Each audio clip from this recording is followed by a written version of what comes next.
Well, good afternoon, good morning, good evening, wherever you are, whatever the case may be. Welcome to our bi-weekly edition of Dr. C's Corner. And this is Dr. Jeff Zarnick, Associate Dean of the Department of Criminal Justice in the Social Sciences team.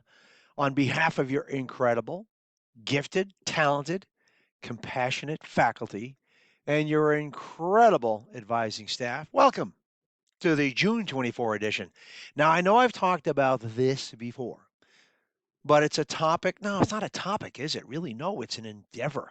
It's a lifelong commitment, critical thinking. It's what we should all become great critical thinkers, looking at both sides, all sides of an issue, in order to become that problem solver that other people rely upon for great decisions that affect and impact positively the human condition. That's what we are if we are to be excellent public servants.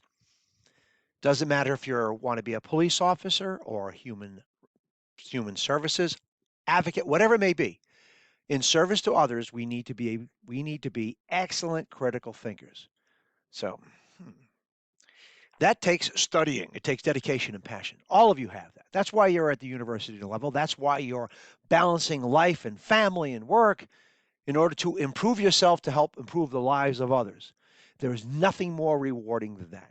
Nothing. You create a legacy, and it's a noble cause to be in service to your fellow human being. Is it perfect? Nope. But that's why we learn. That's why we go back to school. That's why we read these books. Okay. I'm a huge fan of criticalthinking.org. I encourage you to take a look at that website. It's an international organization. They hold webinars and symposiums, etc. And it's great to be with people who are really endear themselves to the development of excellence in critical thinking. So that takes, like I said, studying. So here's some ideas to improve your studies.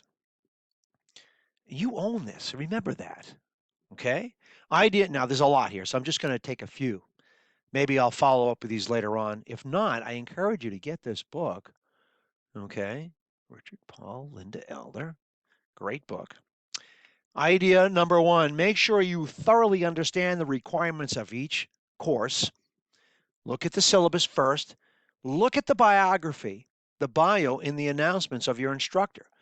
You'll see who they are and what they've done to get where they're at. Okay, good to follow those breadcrumbs to mimic success. So make sure you thoroughly understand what you need to do for that course. And anytime I've interviewed a successful student, that's what they say. One of the first things they say is, I map it out. I know what I need to do each and every day and each and every week, and I know what's expected of me. And if I don't, I'm going to ask questions. Think of each subject you study as a form of thinking. It's like a meal. You're gonna cook it, you're gonna eat it. It's nothing passive. Be aggressive, be active, invest. It's yours.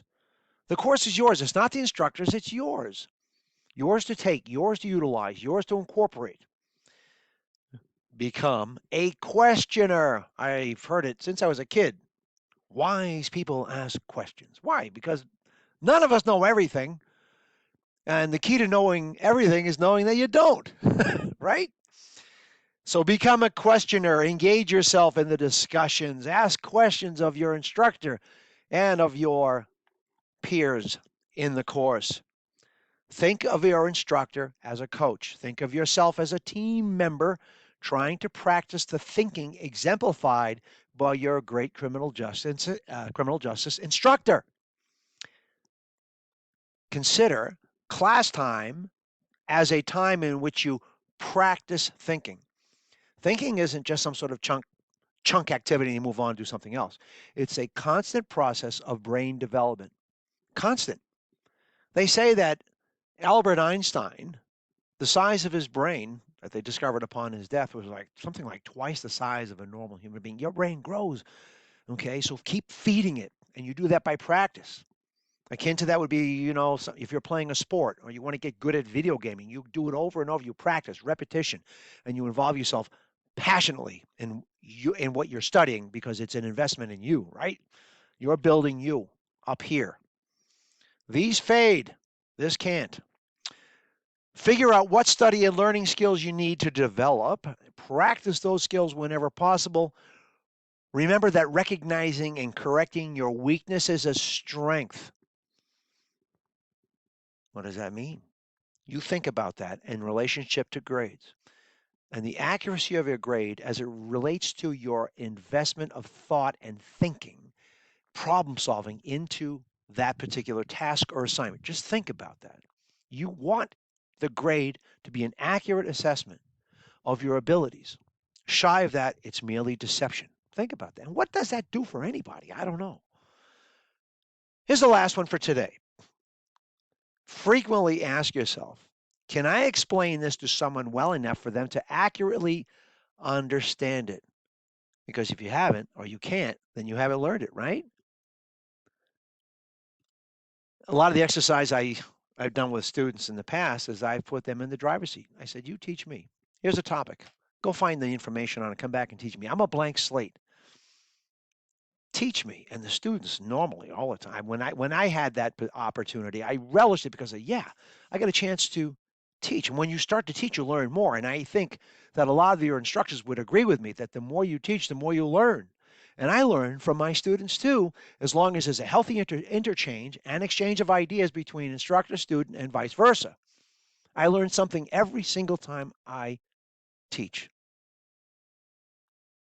So with that said, have a wonderful weekend. It's Thursday, June 24. The weather's good. I hope everyone is staying safe. And if you need anything, my email is J as in Jeff, C as in Charlie, ZARNEC, j.zarnek@snhu.edu. And once again, on behalf of your incredible CJ faculty and your great advisors, we're here to support and help you. Have a great week.